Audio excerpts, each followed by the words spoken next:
આ પ્રમાણે દેશ વિદેશની અંદર એવા સંત ફરતા હોય અને જનના કેતા માણસોના અઘ એટલે પાપને હરી અને એને શુદ્ધ અને પવિત્ર કરે. અહીંયા આગળ માતાને સંતનો મહિમા કહે છે, પણ જોડે જોડે માને કહ્યું કે માં એવા સંતને ઓળખવા કઈ રીતે? કારણ કે સંતો તો ઘણા બધા હોય છે અને તમામ સંતોને નમસ્કાર તો ચોક્કસ કરવા. ભારતની ભૂમિ ઉપર તમને કોઈ પણ વેશમાં સંત મળે એને પહેલું કામ નમસ્કાર કરવાનું કરવું, ગમે તે હોય, ગમે તે સંપ્રદાયના હોય. પછી દરેકને આપણે નમસ્કાર ચોક્કસ કરી દેવા, કારણ કે એને ત્યાગ કર્યો છે. જેટલો ત્યાગ કર્યો હોય તેટલો, પણ એને ત્યાગ તો ચોક્કસ કરેલો છે, એટલે એને નમસ્કાર કરવા. પણ જોડે જોડે શાસ્ત્રની અંદર સંતના લક્ષણો પણ બતાવવામાં આવ્યા અને એવા સંતના લક્ષણો ઓળખી અને એની અંદર જીવ જોડવો, એની સાથે આપણે રહેવું, એવા સાચા સંતને મળવું. નિષ્કુળાનંદ સ્વામી એક બહુ સુંદર કાવ્ય લખ્યું કે દુનિયામાં સંતો તો ઘણા હોય છે, પણ સાચા, આ વિશેષણ કેટલું સરસ વાપર્યું છે કે સાચા સંતો હોવા જોઈએ.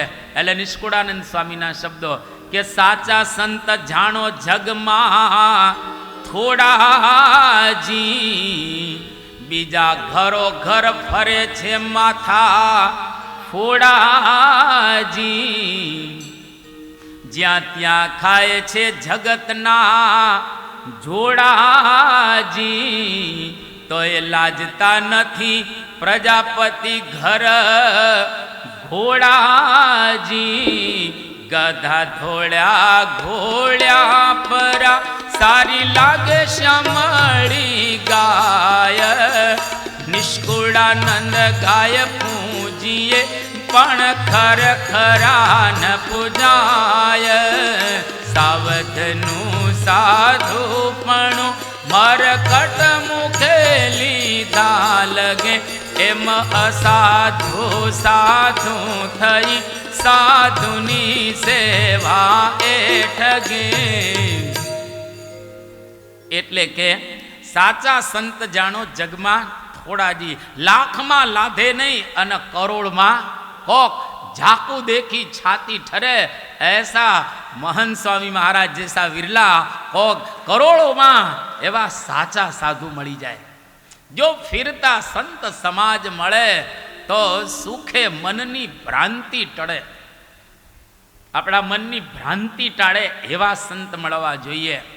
અને ખરેખર એવા આપણને તો પ્રાપ્ત થઈ ગયા છે, પણ એના લક્ષણો ઓળખવા. અને નિષ્કુળાનંદ સ્વામીએ બહુ કાવ્યોની અંદર લક્ષણો બતાવે છે. અહીંયા આગળ કપિલદેવ ભગવાન પોતાની માતાને લક્ષણ બતાવે છે, બરાબર યાદ રાખજો. અહીંયા આગળ 16 લક્ષણ બતાવે છે અને એક એક લક્ષણની અદ્ભુત વાત કરે છે કે માં આવા લક્ષણ દેખાય ને ત્યાં જીવ જોડવો, બીજી જગ્યાએ જીવ નહીં જોડવાનો. 16 લક્ષણ, એમાં 7 આધ્યાત્મિક, 4 આદિ ભૌતિક અને 3 આદિ દૈવિક, 1 સહજ અને 1 ઉપયોગી. આ મળી અને 16 લક્ષણ પોતાની માતાને કહે છે કે માં આ 16 લક્ષણ જેમાં દેખાય એ જ સાચા સંત. અન્યથા સંત ચોક્કસ છે, એમાં આપણે ના ન પાડી શકીએ, પણ સાચા સંત જેનો ભગવાનનો સાક્ષાત્કાર કરેલો હોય. એટલે તમે ઘણી વખત સાંભળેલું છે કે ગીતા, ભાગવત, મહાભારત, રામાયણ, આની અંદર સંતોના લક્ષણો બતાવ્યા છે. અને સંતોએ કેટલું સરસ ગાયું છે કે ગાયે ગીતા ભગવત સંતને, ગાયે ગીતા ભગવત સંતને, એવા લક્ષણ હોય જેને અંગ ઓળખવું અંતરે, એવા લક્ષણ હોય જેને અંગ ઓળખવું અંતરે.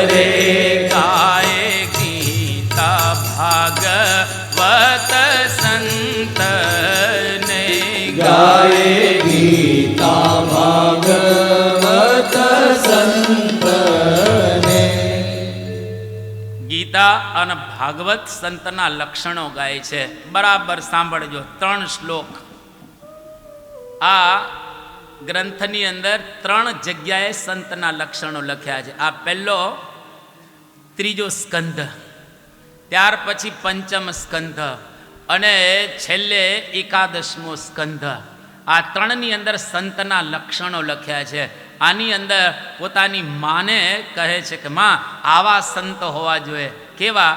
કે તિતિક્ષવ કારુણિકા સુહૃદ સર્વદેહિનામ અજાત શત્રવ શાંતા સાધવ સાધુભૂષણા મહી અનન્યેન ભાવેન ભક્તિમ કુર્વન્તિ યે દૃઢામ મત્કૃતે ત્યક્ત કર્માણ ત્યક્ત સ્વજન બાંધવા મદાશ્રયા કથામૃષ્ટા શૃણવન્તિ કથયન્તિ ચ તપંતિ વિવિધાસ્તાપા નૈતાન્મદ્ગત ચેતસઃ ત એતે સાધવ સાધ્વી સર્વસંગ વિવર્જિતા સંઘસ્તેષુ અથ તે પ્રાર્થ્ય સંગ દોષ હરાહિતે. અદ્ભુત 4 શ્લોકની અંદર સંતોના 16 લક્ષણો બતાવ્યા. પહેલું લક્ષણ બતાવે છે તિતિક્ષવ, જેના જીવનની અંદર સહન શક્તિ હોય.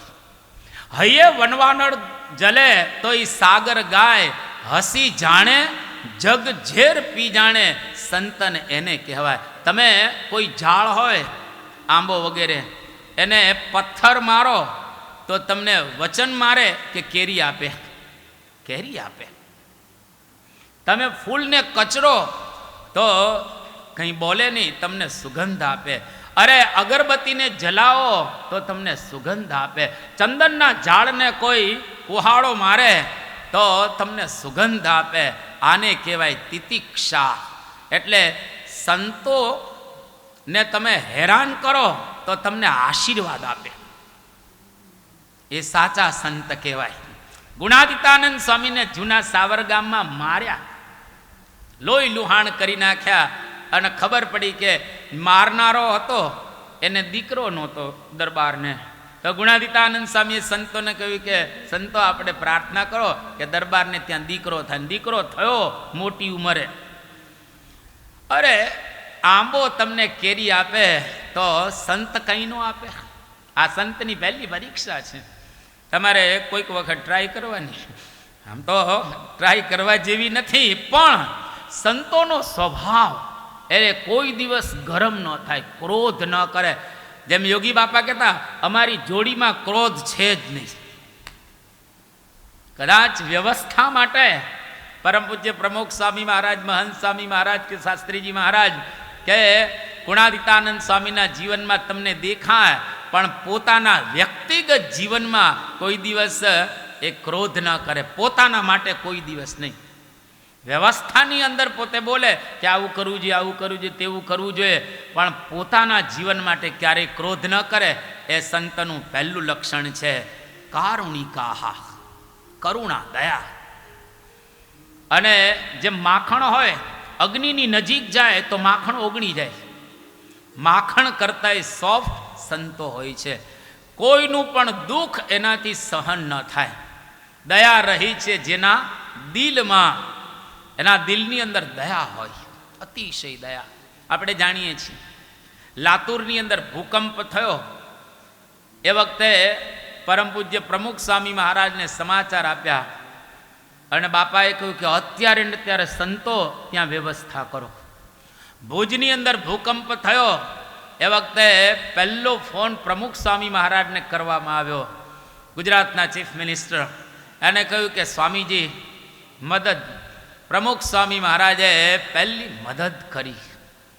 મોરબીનો ડેમ જ્યારે તૂટ્યો, બાપભાઈ જસભાઈ પટેલ ગુજરાતના ચીફ મિનિસ્ટર હતા, એને પહેલો ફોન પ્રમુખ સ્વામી મહારાજને કર્યો કે બાપા ડેમ તૂટ્યો છે, 15,000 માણસો મરી ગયા છે, અને એ વખતે તો કંઈ મોબાઈલની વ્યવસ્થા નહોતી. પરમ પૂજ્ય પ્રમુખ Swami Maharaj Rajkot railway radio station ઉપર ગયા અને ત્યાં આગળ અપીલ કરી કે અત્યારે ને અત્યારે આપણી સંસ્થાના બધા જ સંતો અને કાર્યકર્તાઓ ત્યાં મોરબીની અંદર જરૂર છે, તો એ બાજુનો વિચાર કરો. અને બીજે દિવસે સવારે સંસ્થાના 1,500 સ્વયંસેવકો મોરબી પહોંચી ગયા અને ખરેખર અદ્ભુત કામ કરી નાખ્યું. તો એના હૃદયની અંદર દયા હોય. અને મહાપુરુષોએ અદ્ભુત ગાયું છે કે ખરેખર આ સંતનો સ્વભાવ છે. કબીરની પણ આ ભાષા રહેલી છે. સાધુ બડે પરમાર્થી શીતલ દિન કે અંગ, સાધુ બડે પરમાર્થી શીતલ દિન કે અંગ, તપન बुझावे और की दे दे अपनो रंग कबीरा, दे दे अपनो रंग. साधु बड़े परमार्थी शीतल जिन के अंग, साधु बड़े परमार्थी शीतल जिन के अंग, तपन बुझावे और की दे दे अपनो रंग कबीरा, दे दे अपनो रंग.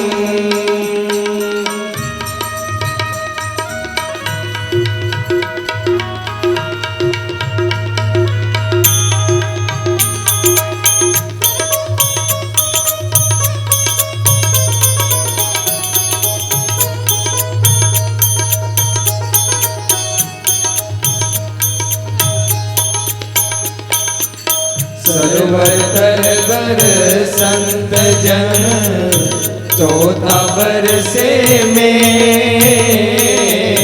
सरवर तरवर संत जन चौथा बरसे में, परमार्थ के कारणे चारों धारी देह कबीरा, चारों धारी दे. सरवर तरवर संत जन चौथा बरसे में, सरवर तरवर संत जन चौथा बरसे में, परमार्थ के कारणे चारों धारी देह कबीरा, चारों धारी देह कबीरा, चारों धारी देह